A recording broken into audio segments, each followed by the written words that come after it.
അങ്ങനെ നമ്മുടെ കൊച്ചി എയർപോർട്ടിലുള്ള 15 മണിക്കൂർ ജൈത്രയാത്ര വീണ്ടും തുടർന്നുകൊണ്ടിരിക്കുകയാണ് ഗൈസ്. ഒരു തരത്തിലുള്ള അപ്ഡേഷനും അവർ നമുക്ക് തരുന്നില്ല. എല്ലാവരും തന്നെ നല്ല ടയേർഡായി. കാരണം എറൗണ്ട് 15-16 മണിക്കൂറോളം നമ്മളിവിടെ പോസ്റ്റായിട്ടിരിക്കുകയാണ്. അങ്ങനെ തല വേദനിച്ചിട്ട് നമ്മളിതാ ഒരു ചായ കുടിക്കാനായിട്ട് ഇറങ്ങിയതാണ് കേട്ടോ. അപ്പോഴാണ് അതിലും വലിയ ഞെട്ടലുണ്ടായത്. 2 കാപ്പിക്ക് ഒരു ചായക്ക് ഇവിടെ 720 രൂപ. എന്താ അതും പഞ്ചസാര പോലും ഇട്ട് തരാത്ത കാപ്പി. നമ്മൾ വേണേൽ പഞ്ചസാര ഇട്ട് ഇളക്കിക്കോണം.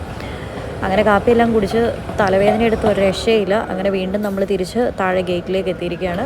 എല്ലാവരും നല്ലപോലെ ടയേർഡായിട്ടുണ്ടായിരുന്നു. കാരണം നമുക്കൊന്നും നല്ല രീതിയിലുള്ള ഫുഡോ ഒന്നും തന്നില്ല. ആകെ തന്നേക്കുന്നത് ഒരു പീസ് സാൻഡ്വിച്ച് മാത്രമായിരുന്നു, പിന്നെ ഒരു ചെറിയൊരു ജ്യൂസുവേ.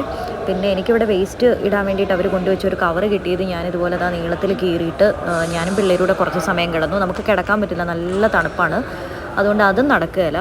ആകെ ഇവിടെ എൻജോയ് ചെയ്യുന്നത് ജാൻ മാത്രമാണ്. ജാൻ ഏതാണ്ട് ഒരു ട്രിപ്പ് വന്ന പോലെ എയർപോർട്ടിനകത്തൂടെ അങ്ങോട്ടും ഇങ്ങോട്ടും ഒക്കെ ഓടിക്കളിച്ച് നടക്കുന്നുണ്ട്.